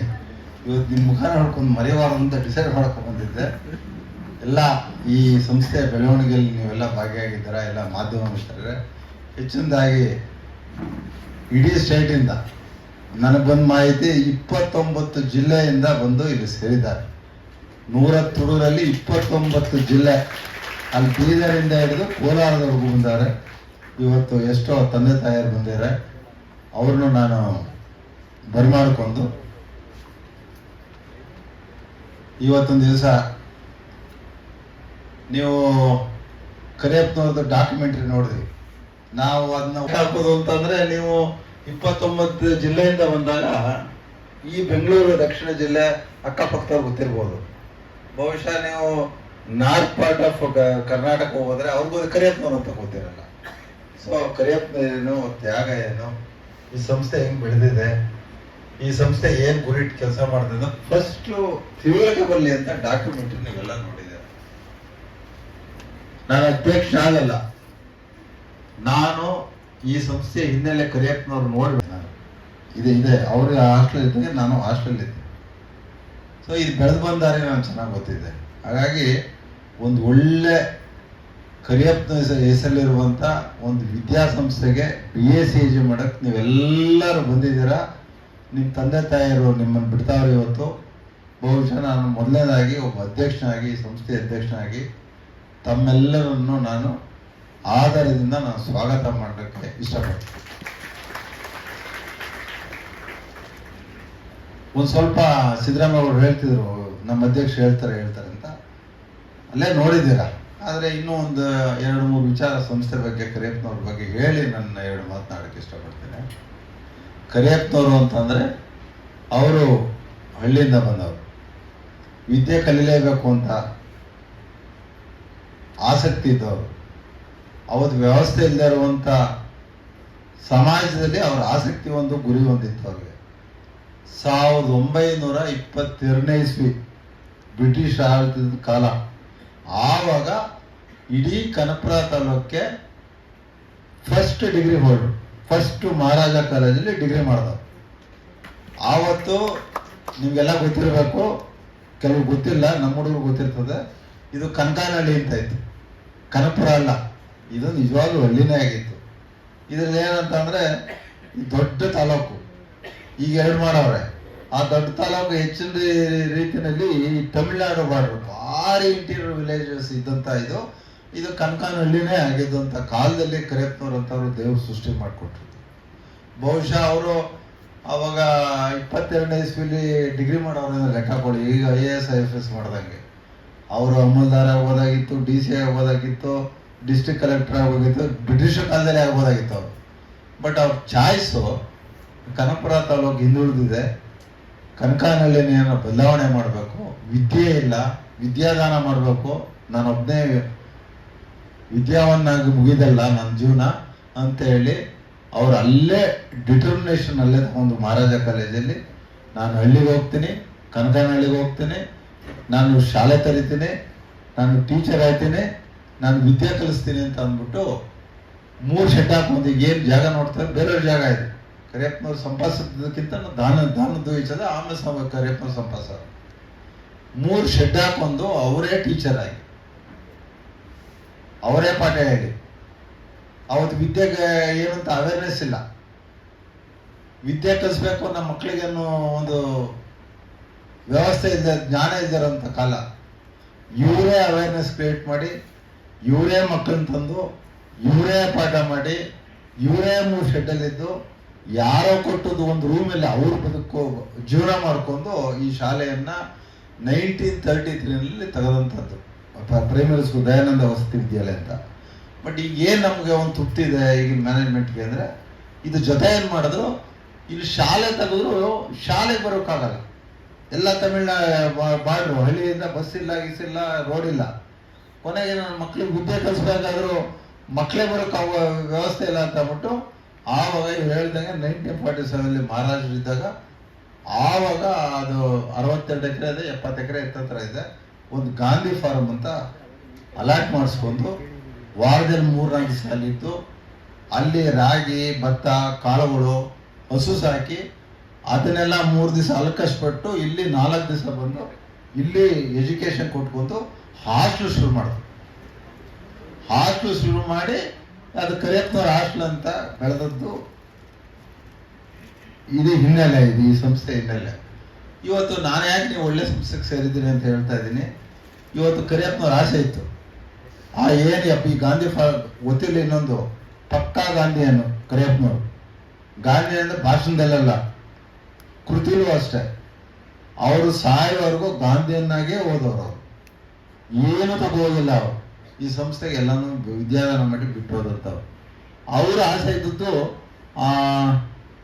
ಏನ್ ಗಾಂಧಿ ಫಾರಂ ಅಂತಂದ್ರೆ ಈ ಕೃಷಿ ಬಗ್ಗೆ ವಿದ್ಯೆ ಹಿನ್ನೆಲೆ ಅಂತ ಒಂದು ಸಂಸ್ಥೆ ಕಟ್ಟಬೇಕು ಅಂತ ಭಾರಿ ಆಸೆ ಇತ್ತು. ಒಂದು KVK ಅಂತ ಹೇಳ್ತಾರೆ, ಕೃಷಿ ವಿಜ್ಞಾನ ಕೇಂದ್ರ ಅಂತ. ಭಾರಿ ಆಸಕ್ತಿ ಇತ್ತು ಅಂತ ಒಂದು ಕೃಷಿ ವಿಜ್ಞಾನ ಕೇಂದ್ರ ಮಾಡಬೇಕು ಅಂತ. ಬಟ್ ಅವ್ರ ಕೈಲಿ ಆಗಲಿಲ್ಲ ಅದು. ಬಟ್ ನಮ್ಗೆ ಅವಕಾಶ ಆಯ್ತು. ಹಾಗಾಗಿ ಈಗ ನಾವು ಅವ್ರ ಹೆಸರಿಟ್ಟು ಆ ಜಾಗದಲ್ಲಿ ಕೃಷಿ ಕಾಲೇಜನ್ನು ಮಾಡ್ತಾ ಇದ್ದೀವಿ. ಇಲ್ಲೇನು ಹಾಸ್ಟೆಲ್ ಕಟ್ಟಿ ರೂಮ್ ಮಾಡಿದ್ರು, ಇವತ್ತು ಆ ರೂಮ್ ಎಲ್ಲ ಈಗ ಬಂದು ಸೇರಿದ್ದೀರ. ಈಗೆಲ್ಲ ಅದನ್ನೆಲ್ಲ ಸರಿ ಮಾಡಿ ಇದು ಹಾಸ್ಟೆಲ್ ಆಯ್ತಾ ಇದೆ ಪುನಃ. ಅದು ಆ ಹಾಸ್ಟೆಲ್ಗೂ ಜೀವಂತ ಮಾಡುವಂಥ ಒಂದು ಸಮಯ ನಮಗೆ ಬಂತು, ಒಂದು ವಿಚಾರ. ಸೊ ಹಾಗಾಗಿ ನೀವು ಒಳ್ಳೆ ಒಂದು ಸಂಸ್ಥೆಗೆ ಸೇರಿದ್ದೀರ. ಸೊ ಅವ್ರ ಬಗ್ಗೆ ಎಷ್ಟು ಹೇಳಿದ್ರು ಕಮ್ಮಿನೇ. ಅದೇ ಗಂಟೆಗಟ್ಟಲೆ ಇದು ಅಂತಂದರೆ ಅವರು ₹1 ಬಿಡ್ತಿರಲ್ಲ. ಇಲ್ಲಿ MLA ಆಗಿದ್ರು ಕಾರಲ್ಲಿ ತಗೋಬೋದಾಗಿತ್ತು. ಈಗ ಸ್ವಾಮೀಜಿಗಳು ನೋಡಿದ್ದಾರೆ, ಎಲ್ಲ ಮರ್ಸಿಡೀಸ್ ಕಾರೇ ಇಟ್ಕೊಂಡಾರೆ ಸ್ವಾಮೀಜಿಗಳು. ಈ ಕಾರ್ ತಗೊಂಡ್ರೆ ಪೆಟ್ರೋಲ್ ಸಂಸ್ಥೆ ದುಡ್ಡು ಬರಬೇಕು ಅಂತ BTS ಎಲ್ಲ KSRTC ಬಸ್ಸಲ್ಲಿ ಹೋಗ್ತಿದ್ರು. ಅವ್ರು ಹೋಗ್ತಿದ್ದು ಬರ್ತಿದ್ದೆ. ಇದು ಅಲ್ಲಿಂದ ಆಟೋ ಹಿಡಿದು 4 ಸತಿ MLA ಆಗಿದ್ರು. ಮಿನಿಸ್ಟರ್ ಆಗಿ ಅಂತ ಹಿಂಸೆ ಮಾಡಿ, ಎಜುಕೇಶನ್ ಮಿನಿಸ್ಟರ್ ಆಗಿ ಅಂತ ದೇವರಾಜ ಸುಕ್ಲೋಸ್ ಇದ್ರು. ನಾ ಈ ಸಂಸ್ಥೆ ನನ್ನ ವಿದ್ಯಾರ್ಥಿಗಳಿಗೆ ನ್ಯಾಯ ಆಯ್ತದೆ, ನಾನು ಮಿನಿಸ್ಟರ್ ಆಗಲ್ಲ ಅನ್ನೋದು. ಸೊ ಇಂಥ ಹಿನ್ನೆಲೆ ಇಟ್ಕೊಂಡು ಒಂದು ಸಣ್ಣ ಒಂದು ಘಟನೆ ಹೇಳಿದ್ರು ನನಗೆ. ಅದು ಪದೇ ಹೇಳ್ತಾ ಇರ್ತೀನಿ ನಾನು. ಎಷ್ಟು ಅವ್ರಿಗೆ ಈ ಸಂಸ್ಥೆ ಬೆಳೆಸ್ತು, ಎಷ್ಟು ಕಷ್ಟಪಟ್ಟವ್ರು ಅವರು ಅಂದರೆ, ಅಲ್ಲಿರೋ ಇವತ್ತು ಅವರೇ ಒಬ್ಬ ಲಿಂಗೇಗೌಡ ಅಂತ ಈಗಲೂ ನೋಡ್ಕೋತವ್ರೆ. ಅವ್ರು ಉಳ್ಕೋತಿದ್ದ ಒಂದು ಮನೆ, ಸಣ್ಣ ಮನೆ ಇತ್ತಲ್ಲಿ. ಅಲ್ಲೊಂದು ಪರಂಗಿ ಗಿಡ ಇತ್ತು, ಪಪಾಯ ಗಿಡ ಇತ್ತಲ್ಲಿ. ಒಂದು ಹಣ್ಣಾಗಿತ್ತು ಅಂತ ಅದರಲ್ಲಿ. ಆ ಹಣ್ಣಾಗಿದ್ರೆ ಅವ್ರು ಇವನಿಗೆ ಯಾರಿಗೆ ಲಿಂಗೇಗೌಡನಿಗೆ ಅಲ್ಲಿ ಹೋಗವ್ರೆ ಈ ಹಣ್ಣನ್ನ ಕಿತ್ಕೊಂತ ಹೇಳವ್ರೆ. ಸೊ ಇವರು ಭಾವನೆ, ನಮಗೆ ರಾತ್ರಿ ಎಲ್ಲ ಅವಾಗ ಹಣ್ಣು ಅಂದ್ರೆ ಅದೇ ಮಾವಿನ ಹಣ್ಣು ಬಿಟ್ರೆ ಅದೇ. ಇದೇನು ಈಗಿನ ಹಣ್ಣುಗಳು ಇರಲಿಲ್ಲ, ಅದು ತಗೊಳ್ಳೋಕ್ಕೂ ಶಕ್ತಿನೂ ಇರಲಿಲ್ಲ. ಹಣ್ಣು ಕಿತ್ತು ಕೊಟ್ರೆ ರಾತ್ರಿ ಅದನ್ನು ಕಟ್ಟೇ ಮಾಡಲಿಲ್ಲ ಹಣ್ಣನ್ನ. ಬೆಳಿಗ್ಗೆ ಪುನಃ ಎತ್ಕೊಂಡು ಬ್ಯಾಗ್ ಹಾಕೊಂಡು ಈ ಲಿಂಗೇಗೌಡನ ಕರ್ಕೊಂಡು ಬಸ್ ಹಚ್ಚವ್ರು ಅವ್ರಿಗೆ. ಆಮೇಲೆ ಇದೇನು ಈ ಮನುಷ್ಯ ಒಂದು ಹಣ್ಣು ಕಿತ್ತು ಒಂದು ಪೀಸು ಪಪ್ಪಾಯನೂ ತಿನ್ನೋಕ್ಕಿಲ್ದಂಗೆ ಅಂತ ಅಂದ್ಬಿಟ್ಟು ಮನ್ಸಲ್ಲಿ ಅಂದ್ಕೊಂಡ್ರು. ಆಮೇಲೆ ಗೊತ್ತಾಯ್ತು, ಕನಕಪುರಕ್ಕೆ ಬಂದು 15 ಪೈಸೆಗೆ ಮಾರಿ ಅದನ್ನ ಸಂಸ್ಥೆಗೆ ಹಾಕೋದು. ಅಂದ್ರೆ ಈ ಹಾಸ್ಟೆಲ್ ನಡೆಸ್ಬೇಕಾದ್ರೆ ಎಷ್ಟು ಕಷ್ಟಪಟ್ಟವ್ರೆ ಅನ್ನೋಕೆ ಇದೊಂದು ಉದಾಹರಣೆ. ಇವತ್ತು ಈ ಸಂಸ್ಥೆಯಲ್ಲಿ ಇದ್ದೀರಾ. ಈಗ ಸಿದ್ದರಾಮೇಗೌಡರು ಇದು ಗೊತ್ತಿಲ್ಲ ನಿಮ್ಗೆ ಇನ್ನೊಂದು ಯಾವಾಗ ನಿಮ್ಮ ಜೀವನದಲ್ಲಿ ಉಳ್ಕೋಬೇಕು. ಫಸ್ಟ್ ಅಗ್ರಿಕಲ್ಚರ್ ಯೂನಿವರ್ಸಿಟಿ ಅಫಿಲಿಯೇಟೆಡ್ ಕಾಲೇಜೇ ನೀವು ಓದಿ ಬಂದಿರೋ ಕಾಲೇಜ್. ಇದು ನಮ್ಮ ಶ್ರಮ ಭಾರಿ ಇದೆ. ಅದು ಬಹುಶಃ ನಾನು MSc ಮಾಡೋದಕ್ಕೆ ಆ ಹಿನ್ನೆಲೆ ಗೊತ್ತಿರೋದಕ್ಕೆ. ಹಾಗೆ ನಮ್ಮ ಪುಟ್ಟರಾಜ್ ಅವರು, ಸಿದ್ದರಾಮೇಗೌಡರು ಅವರೊಂದು ಹೇಳಿದ್ರು ಬಿಟ್ಟರೆ ಅವರು ನಾವು 3 ಜನ ಇಲ್ಲೂ ಓಲ್ಡ್ ಸ್ಟೂಡೆಂಟು, ಪುನಃ ಅಗ್ರಿಕಲ್ಚರ್ ಕಾಲೇಜು ಓಲ್ಡ್ ಸ್ಟೂಡೆಂಟ್. ನಾನು ಎಂಟ್ರಪ್ರೈನರ್ ಆದ್ರೆ ಅವರೆಲ್ಲ ಪ್ರೊಫೆಸರ್ ಆಗಿ ಉಳ್ಕೊಂಡ್ರು. ನಾನು ಇಲ್ಲೂ ಓಲ್ಡ್ ಸ್ಟೂಡೆಂಟು, ಅಲ್ಲೂ ಓಲ್ಡ್ ಸ್ಟೂಡೆಂಟ್. ಸೊ ಹಂಗಾಗ್ಬಿಟ್ಟು ನಮ್ಮ ಆಡಳಿತ ಮಂಡಳಿ ಎಲ್ಲ ಥರದಲ್ಲಿ ನಮ್ಗೆ ಸಹಾಯ ಮಾಡಿದ್ರು. ಡಿ ಕೆ ಶಿವಕುಮಾರ್ ಅವ್ರು ಮಾಡಿದ್ರು. ಅಲ್ಲಿ ಮ್ಯಾನೇಜ್ಮೆಂಟ್ ಕಮಿಟಿ ಇಲ್ಲಿ ಅವರೇ ಅವರು. ಸೊ ನಾವು ಈ ಸುರೇಶ್ ನೆನೆಸ್ಕೊತೀನಿ, ವೈಸ್ ಚಾನ್ಸಲರ್. ಅಲ್ಲಿ 1000 ಕೋಟಿ ಇರುವಂಥ ವಿದ್ಯಾಸಂಸ್ಥೆಗಳ ಮಠಗಳವೆ. ವಿದ್ಯಾಸಂಸ್ಥೆಗಳು ಬೆಳಗಾವಿಯಿಂದ ಹಿಡಿದು ಇಲ್ಲಿವರೆಗೂ ಯಾರಿಗೂ ಗೊತ್ತಿರಲಿಲ್ಲ ಅಗ್ರಿಕಲ್ಚರ್ ಕಾಲೇಜ್ ಹೆಂಗೆ ತರಬೇಕು ಅಂತ.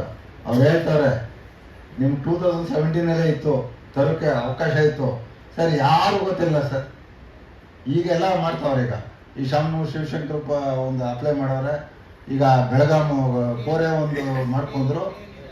ಈಗ ಅವ್ರು ಯಾರೋ ಆಳ್ವಾಸ್ ಅವರು ಒಂದು ಹಾಕೋರಂತೆ. ಅವ್ರಿಗೆಲ್ಲ ಏನು ಸಣ್ಣ ಕೆಲಸ ಸರ್, 1000 ಕೋಟಿ ಕೊಟ್ಟು ಜ್ಞಾನ ಇಲ್ಲ ಹೆಂಗೆ ತರಬೇಕು ಅಂತ. ಬಹುಶಃ ಸುರೇಶ್ ಅವರು ನನಗೆ ಹೇಳ್ಕೊಂಡು ನನಗೆ ಛಲ ಇತ್ತು. ನಾನು ಇಲ್ಲಿ ಬಂದಿದ್ದೀನಿ, ನಾಲ್ಕು ಏನೋ ಒಂದು ಸಾಕ್ಷಿ ಬಿಟ್ಟು ಹೋಗ್ಬೇಕು ನನ್ನ ಜೀವನದಲ್ಲಿ, ಅಗ್ರಿಕಲ್ಚರ್ ಕಾಲೇಜ್ ತರಬೇಕು ಅನ್ನೋ ಒಂದು ಲೆಕ್ಕದಲ್ಲಿ ಭಾರಿ 1 ವರ್ಷ ಅದು ಪ್ರಯತ್ನ ಪಟ್ಟದ್ದು. ಒಂದು ಹಂತವಾಗಿ ಒಂದು ಸ್ಟ್ಯಾಚ್ಯೂಟ್ ರೆಡಿ ಆಗಬೇಕು. ಅಂದರೆ ಕರ್ನಾಟಕ ಸರ್ಕಾರದಿಂದ ಒಂದು ಅಗ್ರಿಕಲ್ಚರ್ ಕಾಲೇಜ್ ಕೊಡ್ಬೋದು, ಅಫಿಲಿಯೇಟ್ ಮಾಡಿ ಅಂತ ಒಂದು ಆರ್ಡರ್ ಮಾಡಬೇಕಲ್ಲ ಸ್ಟ್ಯಾಚ್ಯೂಟು. ಅದನ್ನು ನಾವು 1 ವರ್ಷ ಕಷ್ಟಪಡೋದೇ. ಬಹುಶಃ ನಮ್ಮ ಜೊತೆಲಿ ಇವತ್ತು ಚಿಲರಾಯಸ್ವಾಮಿ ಅವರು ಮಿನಿಸ್ಟರ್ ಆಗೋರೆ. ಇವತ್ತು ಚುಂಚನಗಿರಿ ಕಾಲೇಜಿಗೂ ಬಂತು, ನಿಮ್ಗೆ ಗೊತ್ತಿರಲಿ. ಸೊ ಹಂಗಾಗ್ಬಿಟ್ಟು ಅದೊಂದು ಹೆಮ್ಮೆ ಯಾವತ್ತೂ ಇರಲಿ. First private university affiliated agriculture college student ಆಗ್ತಿದ್ದಾರೆ. ಸೊ ಇದು ಹಿನ್ನೆಲೆ. ಬಟ್ ನಾನು ಸಾಕಷ್ಟು ವಿಚಾರಗಳನ್ನ ನಿಜವಾಗ್ಲೂ ಇವರು ಇನ್ಫಾರ್ಮೇಷನ್ನೇ ಇದು ಸಾಕಷ್ಟು ಅಗ್ರಿಕಲ್ಚರ್ ಫೀಲ್ಡ್ ಭೂಪೇಂದ್ರ ರೆಡ್ಡಿ ಸಾಹೇಬರು ಹೇಳ್ತಾ ಇದ್ರು, ಹಂಗೆ ನಮ್ಮ ಅರಣ್ಯ ಕುಮಾರು ಕೂಡ ಹೇಳ್ತಾ ಇದ್ರು. ನಾನು ನಿಮ್ಗೆ ಗೊತ್ತಿರಲಿ, ಇಲ್ಲೇ PUC ಹೋದ್ಮೇಲೆ ನನಗೆ ಮೆಕ್ಯಾನಿಕಲ್ ಇಂಜಿನಿಯರ್ ಸೇರಿದ್ದೆ. ನೀವು ಹುಡುಗರು ಒಬ್ಬೊಬ್ರಿಗೂ ಇದು ತಲೆ ಇಟ್ಕೋಬೇಕು ನಾನು ಹೇಳ್ತಾ ಇರೋದು. ಮೆಕ್ಯಾನಿಕ್ ಇಂಜಿನಿಯರ್ ಸೇರಿ ನನಗೆ ಆಸಕ್ತಿ BSc ಏನೋ ಕಾರಣಕ್ಕಂತ ಸೀಟ್ ಸಿಗಲಿಲ್ಲ. 4 ತಿಂಗಳು ಮೆಕ್ಯಾನಿಕಲ್ ಇಂಜಿನಿಯರ್ ಕಾಲೇಜಲ್ಲಿತ್ತು. 4 ತಿಂಗಳಾದ್ಮೇಲೆ ಬಿಟ್ಟು 1 ವರ್ಷ ಹಾಳು ಮಾಡ್ಕೊಂಡು ನಾನು ಪುನಃ BSc ಸೇರಿದೆ. BSc ಮಾಡಿ MSc ಮಾಡಿ ನಾನು ಈ ಕ್ಷೇತ್ರದಲ್ಲಿ ದೊಡ್ಡ ಮಟ್ಟಕ್ಕೆ ಬೆಳೆದವನು. ನಾನು ಎಂಟರ್ಪ್ರೈನರ್ ಆದೆ, ದೊಡ್ಡ ಮಟ್ಟದ ಎಂಟರ್ಪ್ರೈನರ್ ಆದ ಅಗ್ರಿಕಲ್ಚರ್ ಫೀಲ್ಡಲ್ಲಿ. ನನ್ನ ಮಗನಿಗೂ BSc ಮಾಡಿಸಿದ್ದೀನಿ ನಾನು. ನನ್ನ ಮಗ ಈಗ ನಾನೇನು ಹಾಕ್ಕೊಟ್ಟ ದಾರಿಯಲ್ಲಿ ಇವತ್ತು ನನ್ನ ಫಾರ್ಮ್ ನೋಡಿಕೊಂಡು ದೊಡ್ಡ ಮಟ್ಟದಲ್ಲಿ ಫ್ಲಾರಿಕಲ್ಚರ್ನ ನಾವು ಮಾಡ್ತಾ ಇದ್ದೀವಿ. ಇದು ಯಾಕೆ ಹೇಳ್ತೀನಿ, ನನ್ನದೇ ಸಕ್ಸಸ್ ಸ್ಟೋರಿ. BSc ಎಷ್ಟು ಗೌರವ ಇದೆ, ಬೆಲೆ ಇದೆ, ಅವಕಾಶಗಳಿದೆ ಅನ್ನೋಕ್ಕೆ ನಾನೇ ಎಕ್ಸಾಂಪಲ್. ನಾನು ಆರ್ಥಿಕವಾಗಿ ಬೆಳೆದಿದ್ದೀನಿ. ನಾನು ಹೊರದೇಶಗಳ ಸುಮಾರು ಕಂಪ್ನಿಗಳ ಟೈಅಪ್ ಮಾಡಿ ನಾನು ಫ್ಲಾರಿಕಲ್ಚರ್ ಮಾಡಿದ್ದೀನಿ, ಸೀಡ್ ಕಂಪ್ನಿ ಮಾಡಿದ್ದೀನಿ. 1000 ಜನ ಇವ್ರಿಗೆ ನಾನು ಉದ್ಯೋಗ ಕೊಟ್ಟಿದ್ದೀನಿ ನಾನು. ಸೊ ಹಾಗಾಗಿ ನಿಮಗೆ ಗೊತ್ತಿರಲಿ, ಇವತ್ತು ಮೆಡಿಕಲ್ ಬಿಡಿ, ಇವತ್ತು ಮೆಡಿಕಲ್ ಮಾಡಿದ್ರು ಅವನೇನೋ MD ಮಾಡಿದ್ರೆ ಏನಾದರೂ ಒಂದು ಸ್ವಲ್ಪ ಎಲ್ಲಾರು ಸೆಟ್ಲ್ ಆಗ್ಬೋದೇನೋ. ಬಟ್ ಗೊತ್ತಿರಲಿ, ಇವತ್ತು ಇಂಜಿನಿಯರಿಂಗ್ ಇವತ್ತು ಇಲ್ಲ ಅಂದ್ರೂ ಲಕ್ಷಾಂತರ ಜನ ಔಟ್ಪುಟ್ ಇದೆ. 106 ಇಂಜಿನಿಯರಿಂಗ್ ಕಾಲೇಜ್ ಇದೆ. ಒಂದು ಡಿಸ್ಟಿಕಲ್ಲಿ 3-4 ಇಂಜಿನಿಯರಿಂಗ್ ಕಾಲೇಜ್. ಬೆಂಗಳೂರಲ್ಲಿ ಮೋಸ್ಟ್ಲಿ 40-50 ಇಂಜಿನಿಯರಿಂಗ್ ಕಾಲೇಜ್ ಇರಬೇಕು. ಇವತ್ತು ಏನಾಯ್ತದೆ, ಕಂಪ್ಯೂಟ್ರು ಆ ಕೋರ್ಸಸ್ ರಿಲೇಟೆಡ್ ಕೋರ್ಸಸ್ ಇವತ್ತು ಪೊಟೆನ್ಷಿಯಲ್ ಇದೆ, ನಡೀತಾ ಇದೆ. ಅದು ಡಿಮ್ಯಾಂಡ್ ಕಮ್ಮಿ ಆಯ್ತದೆ. ಯಾಕೆಂದರೆ ಔಟ್ಪುಟ್ ಜಾಸ್ತಿ, ಡಿಮ್ಯಾಂಡ್ ಸಪ್ಲೈ. ಡಿಮ್ಯಾಂಡ್ ಏನಿತ್ತು ಇದುವರೆಗೂ ಕಂಪ್ಯೂಟರ್ ಇಂಜಿನಿಯರ್ಸ್ಗೆ ಜಾಸ್ತಿ ಇತ್ತು, ಫಾರಿನ್ಗೆ ಹೋದ್ರು, ಎಲ್ಲ ಅಲ್ಲೂ ಸೆಟ್ಲ್ ಆದರು. ಈಗ ಏನಾಯ್ತದೆ, ಸಪ್ಲೈ ಚೈನ್ ಜಾಸ್ತಿ ಆಯ್ತದೆ ಸರ್.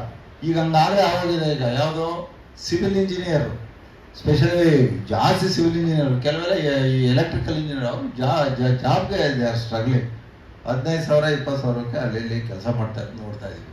ಬಟ್ ನಮ್ಮ ಲಕ್ಷ ಜನ ನೀವು ಡಿಗ್ರಿ ಮಾಡೋಕ್ಕಾಗಲ್ಲ. ಇವತ್ತೆಲ್ಲ ಮೋಸ್ಟ್ಲಿ ಒಂದು 3-4 ಸಾವಿರ ಜನ ಇರಬೇಕು. ಇನ್ನು ಮುಂದಕ್ಕೆ ಯಾರು ಕಾಲೇಜ್ ತೆಗೆದ್ರೆ ಜಾಸ್ತಿ ಆಗ್ಬೋದು. ಒಟ್ಟು ಔಟ್ಪುಟ್ಟೇ ಅಷ್ಟು ಪೊಟೆನ್ಷಿಯಲ್ ಇರುವಂಥದ್ದು.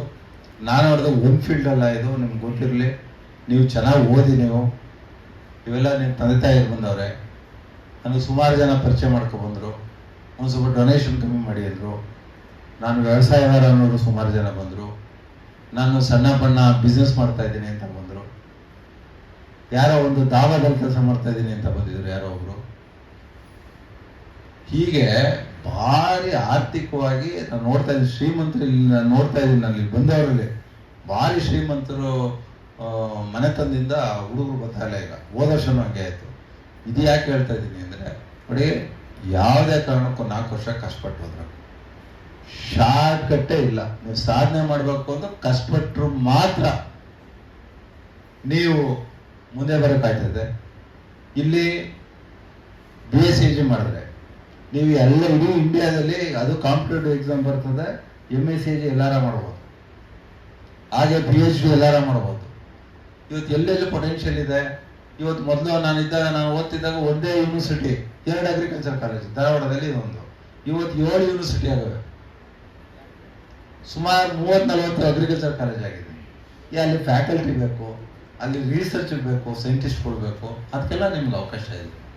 ಇವತ್ತು ಬ್ಯಾಂಕಿಂಗ್ ಸೆಕ್ಟ್ರಲ್ಲಿ ಪೊಟೆನ್ಷಿಯಲ್ ಇರೋದೇ ಅಗ್ರಿಕಲ್ಚರ್ ಕಾಲೇಜ್, ಅಗ್ರಿಕಲ್ಚರ್ ಗ್ರಾಜುಯೇಟ್ಸ್ಗೆ. ಯಾಕೆಂದ್ರೆ ಅಗ್ರಿಕಲ್ಚರ್ ಒಂದು ಬ್ಯಾಂಕ್ ಅಂದ್ರೆ ಅಗ್ರಿಕಲ್ಚರ್ ಲೆಂಡಿಂಗ್ ಇಷ್ಟು ಮಾಡಿ ಅಗ್ರಿಕಲ್ಚರ್ ಸೆಕ್ಟರ್ ಇಷ್ಟು ಲೋನ್ ಕೊಡಿ ಅಂತಾರೆ. ಇವತ್ತು ಕೊಡ್ಬೇಕಾದ್ರೆ ಒಂದು ಬ್ಯಾಂಕ್ ಆದ್ರೆ ಅಲ್ಲ ಒಂದು ಅಗ್ರಿಕಲ್ಚರ್ ಇವು ಬಿಟ್ಬಿಡಿ, ಯಾವುದೋ HDFC ಅವು ಇವು ಸಿಟಿನಲ್ಲಿ ಬಿಡಿ, ICICI ನ್ಯಾಷನಲೈಸ್ ಬ್ಯಾಂಕ್ ಹೇಳ್ತಾ ಇದೀನಿ.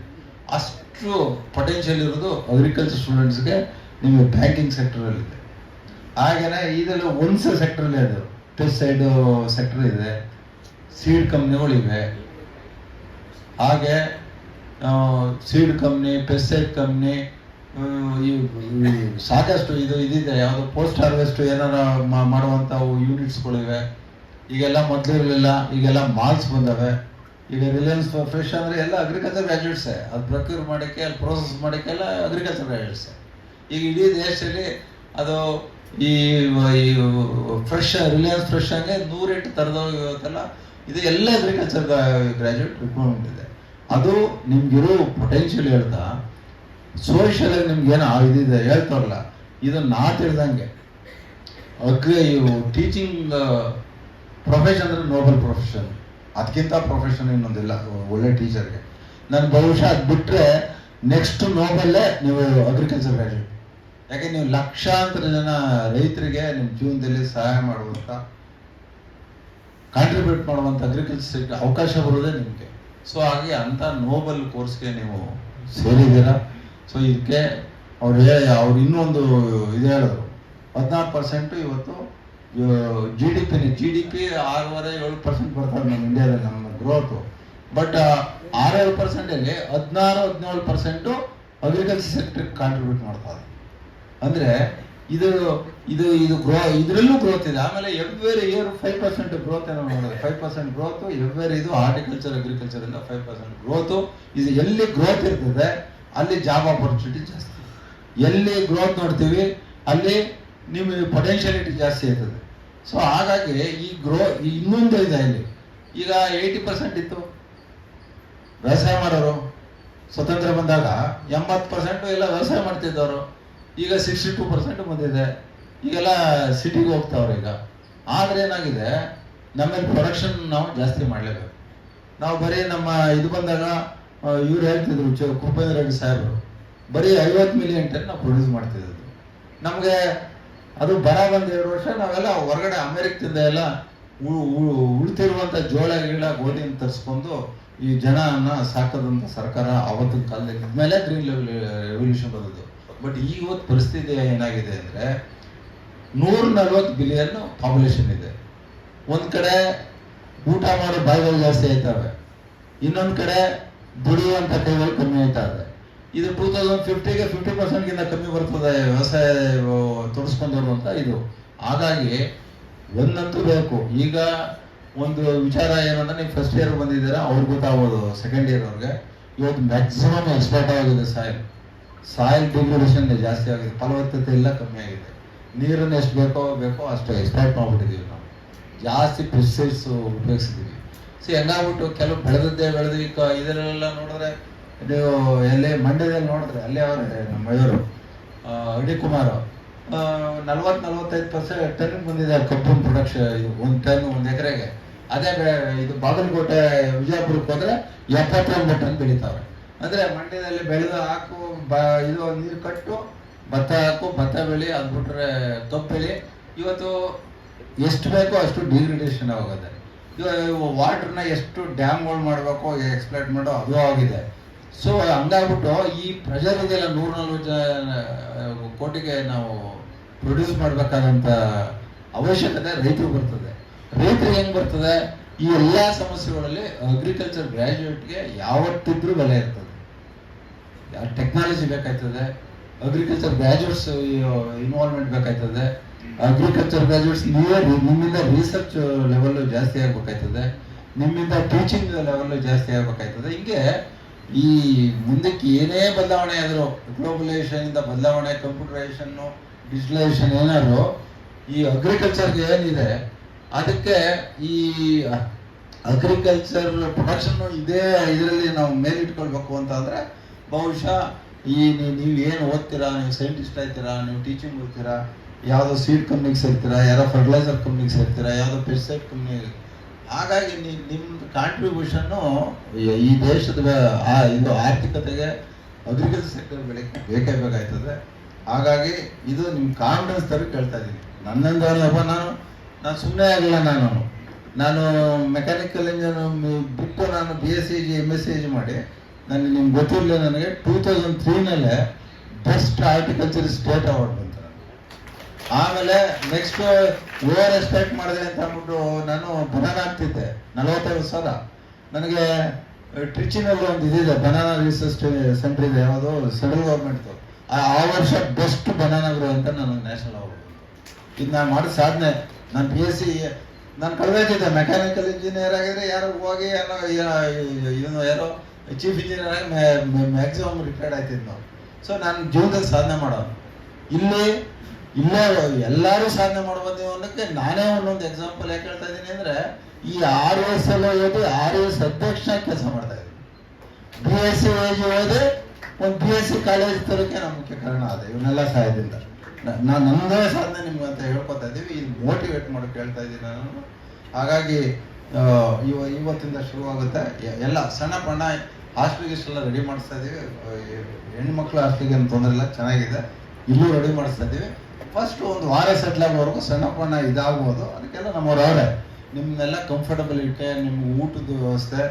ಆಮೇಲೆ ಹೋದ ವರ್ಷ ಫಸ್ಟ್ ಮಾಡಿದಾಗ ಕೊಪ್ಪಳ, ಬಳ್ಳಾರಿ, ಬೀದರಿಂದ ಎಲ್ಲ ಬಂದರು. ಹೆಣ್ಮಕ್ಳು ಬಂದರು, ಸುಮಾರು ಒಂದು 20 ಹೆಣ್ಮಕ್ಳು ಇರ್ಬೇಕಲ್ಲ ಹೋಸತ್ತೆ. ಅವ್ರು ಏನು ಕೇಳ್ಕೊಂಡ್ರು ಅಂದರೆ, ನೋಡಿ ನಾವು 700-800 ಕಿಲೋಮೀಟ್ರಿಂದ ಕೊಪ್ಪಳದಿಂದ ಅಲ್ಲಿ ಬೀದರು ಬಳ್ಳಾರಿಯಿಂದೆಲ್ಲ ಬಂದಿದ್ದೀವಿ. ಹೆಣ್ಮಕ್ಳು ಚೆನ್ನಾಗಿ ಸಾಕಿದ್ದೀವಿ.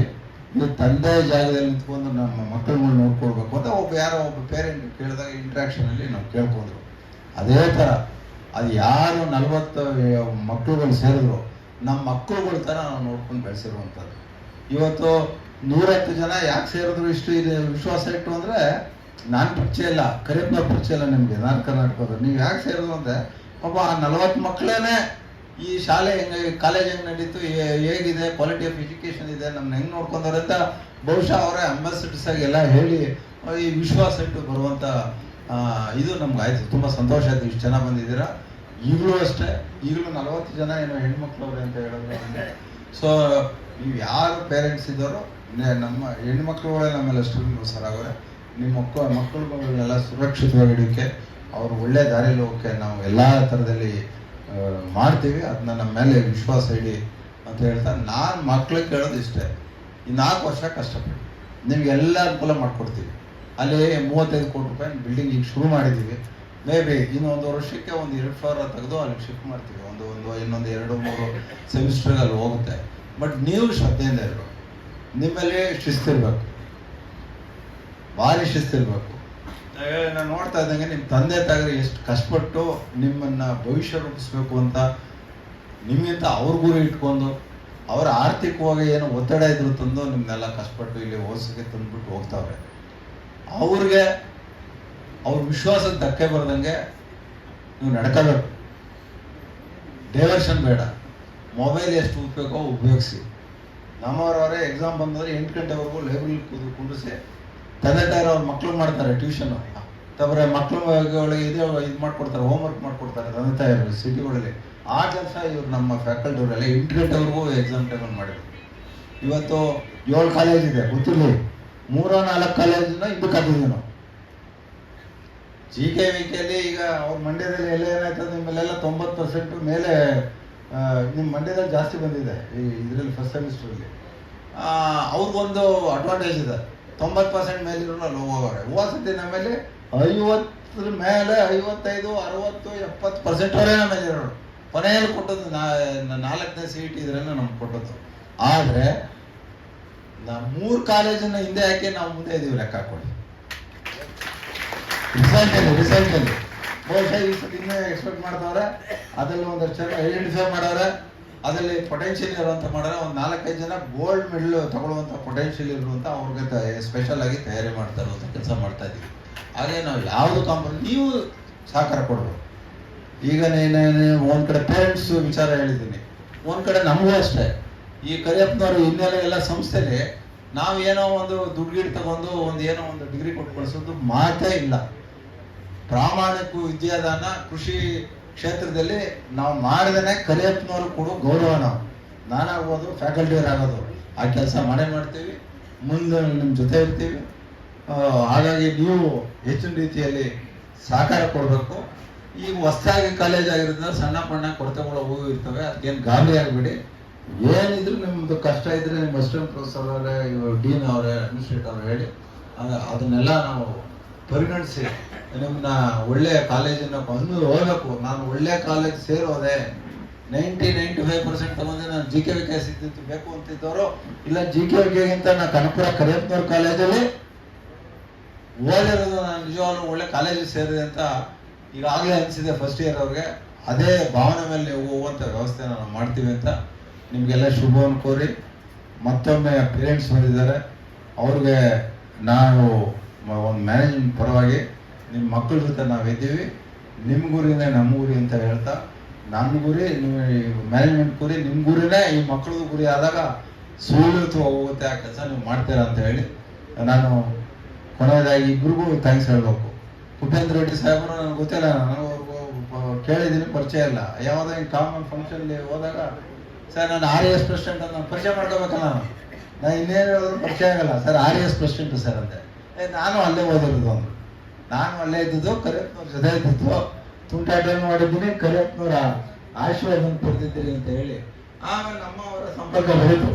ಸೊ ಅಗ್ರಿಕಲ್ಚರಲ್ ಕಾಲೇಜ್ ಮಾಡಿದಾಗ 125th ಆನಿವರ್ಸರಿ ಕರ್ಕೊಂಡೆ. ನಾನು ಕೇಳಿ, ನಾನು ನಿಜವಾಗ್ಲೂ ದುಡ್ಡನ್ನು ದೃಷ್ಟಿ ಇಟ್ಕೊಂಡ ಇವರಿಂದ ಏನೋ ಆಯ್ತು ಅಂದ್ರೆ ನಾನು ಕರೀಲೇ ಇಲ್ಲ.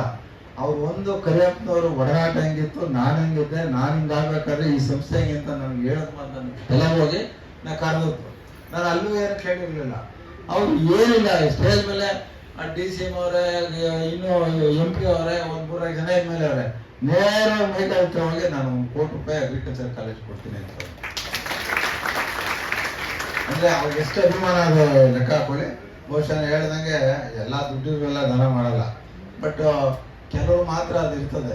ಸೊ ಆಮೇಲೆ ಜೊತೆಗೆ ನೋಡಿ, ಅವ್ರು ಋಣ ತೀರಿಸಿರೋ ರೀತಿ, ಅವ್ರು ಇಲ್ಲಿ ಓದಿರೋದಕ್ಕೆ, ಹಾಸ್ಟೆಲ್ ಊಟ ಮಾಡಿರೋದಕ್ಕೆ, ಅವ್ರು ಸಮಾಜದಲ್ಲಿ ಬೆಳೆದಿರೋದಕ್ಕೆ ಯಾವ ರೀತಿ ತೀರಿಸಿದ್ರೆ, ಹಾಗೇನೆ ಅವ್ರಿಗೊಂದು ನಾನು ಸಂಸ್ಥೆ ಪರವಾಗಿ ನಾನು ಹೇಳಿ. ಇವರು ಅಷ್ಟೇ, ನನ್ನ ಅರಣಿಕುಮಾರ್ ನನ್ನ ಜೂನಿಯರ್. ಅಂದ್ರೆ ನಾವು ಒಂದು ಸ್ವಲ್ಪ ಲೀಡರ್ಶಿಪ್ ಎಲ್ಲ ಮಾಡ್ತಿದ್ದ, ಲೀಡ್ರು ಈ ಸ್ಟ್ರೈಕ್ ಮಾಡುವಾಗೆಲ್ಲ ನಾವೆಲ್ಲ ಮುಂಚೂಣಿ ಸ್ಟ್ರೈಕ್ ಅಂದರೆ ಅಗ್ರಿಕಲ್ಚರ್ ಗ್ರಾಜ್ಯುಯೇಟ್ಸ್ಗೆ ನೀವು ವೆಟರ್ನರಿ ಗ್ರಾಜ್ಯುಯೇಟ್ಸ್ ಇತ್ತು ಅಂತ ನಾವು ಸ್ಟ್ರೈಕ್ ಮಾಡ್ತೀವಿ. ಇನ್ನೇನು ಗಲಾಟೆ ಎಲ್ಲ. ಇವರೆಲ್ಲ ಗಾಂಧಿ, ಅವತ್ತು ಗಾಂಧಿನೇ ನಮ್ಮ ಅರಣಿಕುಮಾರ್. ಪಾಪ ಅವರೆಲ್ಲ ಅಕಾಡೆಮಿಕ್ ಆಗಿ ಕಷ್ಟಪಟ್ಟು ಮುಂದೆ ಬಂದವರು. ಇವತ್ತು ಅವ್ರ ಕಾಲೇಜಲ್ಲೇ ಅವರು ಒಬ್ಬ ವೈಸ್ ಚಾನ್ಸಲರ್ ಸಮ, ಅವರು ಸ್ಪೆಷಲ್ ಆಫೀಸರ್ ಅಂದರೆ ಅಲ್ಲಿ ಇರ್ಬೇಕಾದವರು.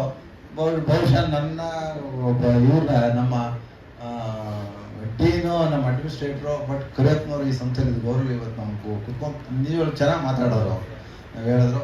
ಅವ್ರಿಗೂ ಕೂಡ ನಾನು ಒಂದು ಇದೇ ಹೇಳಿದ್ರು, ಯಾರು ಕುಬೇರ ರೆಡ್ಡಿ ಸಾಹೇಬರು ಏನು ಹೇಳಬೇಕು ಅಂದರೆ, ನೀವು ಇಂಟ್ರ್ಯಾಕ್ಟ್ ಮಾಡಿ ರೈತರನ್ನು ಅಂತ.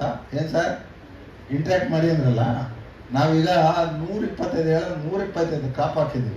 ಇನ್ನು ಸ್ಮಾಲ್ ಇದು ಒಂದು ಡಿಸೆಂಬರ್ಲಿ ನಾವು ಕೃಷಿ ಮೇಳ ಮಾಡ್ತಾಯಿದ್ವಿ ಸರ್. ಕೃಷಿ ಮೇಳ ಮಾಡಿ ಎಲ್ಲ ರೈತರು, ಈ ಸ್ಟೂಡೆಂಟ್ಸು ಅವನ್ನೆಲ್ಲ ಕರೆದು ದೊಡ್ಡ GKVK ಮಾಡಿದಷ್ಟಾಗಲ್ಲ, ಅದ್ರ ರಿಪ್ಲಿಕೇಶನ್ ಚಿಕ್ಕ ಮಟ್ಟದಲ್ಲಿ ಇರ್ತದೆ. ಸೊ ಹಾಗೆ ಅದು ಮಾಡ್ತಾ ಇದ್ದೀವಿ ಸರ್. ಆ ಕೆಲಸದಲ್ಲಿ ಇದ್ದೀವಿ. ಅದು ರೈತರು ಕರೆದು 1-2 ದಿವಸ ನಾವು ಟೆಕ್ನಾಲಜಿ ವಿಚಾರ ಹೇಳೋದು. ಈಗ ಅರಣಿಕುಮಾರ್ ಕೇಳ್ಕೊಂಡೆ, ನಾವು ಇದ್ರಲ್ಲಿ ಏನು ಪೊಟೆನ್ಷಿಯಲ್ ಇರ್ತದೆ, ಬೇರೆ ಬೇರೆ ಕ್ರಾಪ್ ಹೆಂಗೆ ಮಾಡಬೇಕು, ಹೆಂಗೆ ಬೆಳಿಬೇಕು ಅಂತ ನಾವೇ ಒಂದು ಸ್ಟಾಲ್ ಇಟ್ಟು ನಮ್ಮ ಮಂಡ್ಯ ಯೂನಿವರ್ಸಿಟಿಯಿಂದ ಮಾಡ್ಕೊಡ್ತೀವಿ ಅಂದರು.